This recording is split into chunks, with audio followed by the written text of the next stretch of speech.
there is an issue there with people bothering people, and I understand it's tough. What are you going to do? And they'll say, well, why don't you move? What are you living in that district for? But circumstances might, and ownership of the building itself might put you, in that position. So I'm just putting that out there for myself. For myself, I don't go out as much as I used to. I just don't. My band's playing somewhere, then I'm out. You know what I mean? That's how I do that. Because I don't know, just past that point. Yeah, I at the ripe old age of 540. I hear you. My new motto is start tapering off. Going to bed early is the new sleeping in. That's the way I like to look at it. Is that what it is? Yeah. I don't know. Yeah, I'm waking up at 2:30 in the morning. I don't know what's wrong with me. You get on YouTube and read all the conspiracy theories. All right. Not read, but watch. Yep. Got any favorites in that department, just for a fun conversation? For YouTube?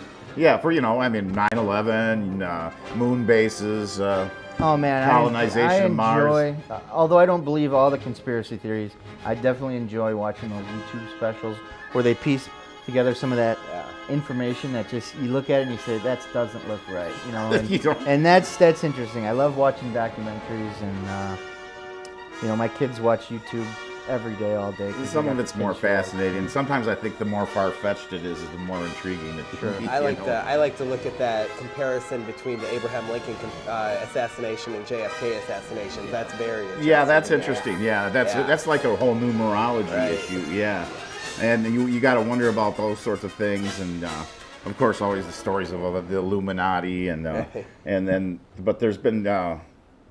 Well, there's what this French thing is. I don't know if I'm going to go there. You know what Abraham Lincoln tweeted the night of his death, right? I didn't know he could tweet anything. He said, "The wife's making me go to the theater. Someone come shoot me." Oh, that's a rough one. And now another. Okay, now back to that downtown, and Rhonda Jenkins. You know her? Yes. Yeah, I had the pleasure of meeting her a couple times. And she doesn't get back to her constituents, though. Oh, is that what you hear? No, that's a fact. Oh, really? She don't get back to anybody. I've called her numerous times. Oh, really? Yeah, trying to help somebody out. And anyway, she's recently this must be her crowning achievement is this very confusing paraphernalia law that just came out. Sorry to interrupt you, but I read through that a little bit, and I think we need to start worrying about the hardcore drugs, like the heroin epidemic. And I know Kyle agrees. I agree. I think when you're talking about pot or pipes or I don't think that's where we should be spending a lot of our resources. My thought on the whole thing, and what I always thought is, the thing is sold with tobacco. If the thing is tainted with an illegal substance, now it's something illegal. Right. But the way that maybe the Kenosha News just did a bad review article on that, but they said that the manufacture and possession of it, the manufacturer, it's brand new. A glass blower just made. Sure. So is that now illegal? Because there's a smoke shop on 27th Street and Roosevelt Road. I don't know if that's.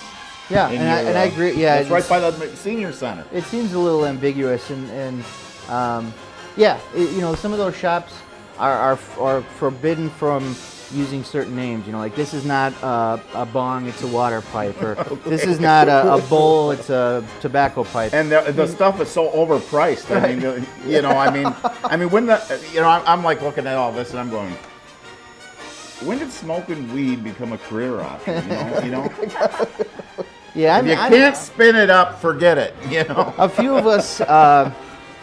Disc golfers. You seen the new disc golf course at Lincoln Park? Yes. It's awesome, okay? And a group of us went and we decided we're going to clean up the lagoon because it is absolutely filthy. Right. So I busted out my kayaks, a couple other buddies, neighbors in the area, we busted out our kayaks, and we pulled out 40 or 50 of the 100-gallon bags of crap from there. And you know what we found in there? We found about 8 hypodermic needles that I think one could assume that they're for heroin use. We got a heroin problem in Kenosha, and now we got a huge heroin problem. There's not a lot of things really being done at the local level about it.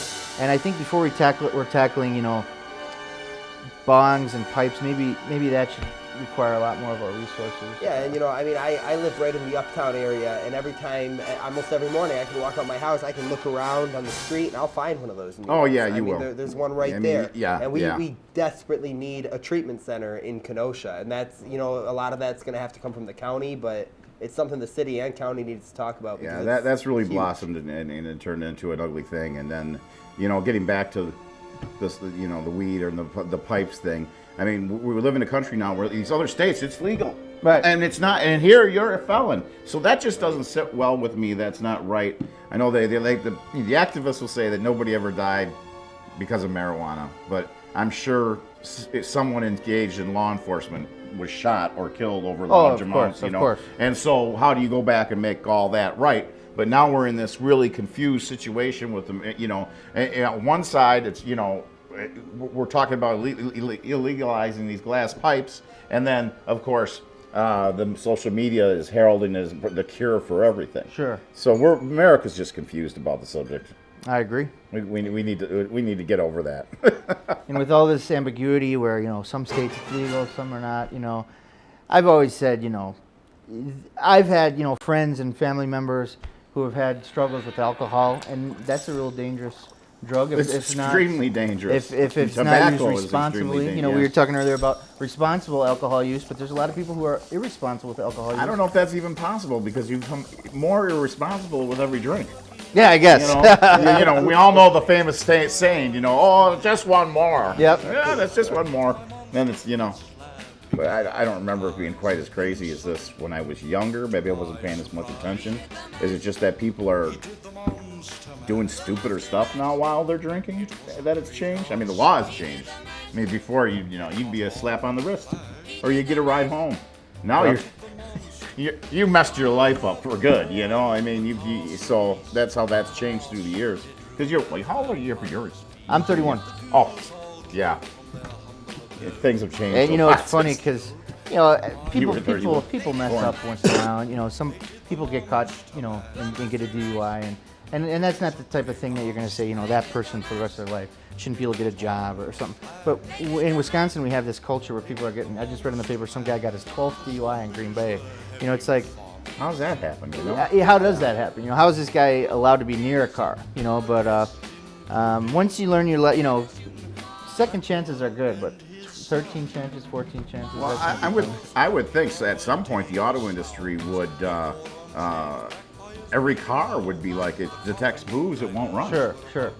Unless they like the way things are working out. I don't know how that's a terrible thought, but it makes you think. And that's why we've had you guys on tonight, is we want to get some of the ghoulies out there to get off the subject of the horror movies a little bit, or anything, whether it's social media or whatnot, and Sure. and pay attention. And by you giving us the opportunity of coming on the show and talking, we get to do that, and I'd like to thank you both. Well, thanks, Wish you Doctor, luck. for having us on. Okay. And just if I may, before we break, April 5th is a very, very important election. A lot of people tend to think that only the presidential elections are important, or, state senate, stuff like that.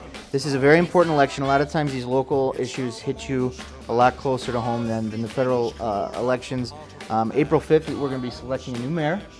We're going to be selecting new aldermen. And school board, correct, and it's going to be the primaries for president. Democrat and Republican. So this is a very important election. You're not going to want to miss. So get out there and vote. And Bring your ID. Bring your ID because it's required. They go back and forth on that all the time too. Yeah. But all right, well, thanks for coming on, and Thanks for having us. good luck. Thank you, Doctor. Thank you.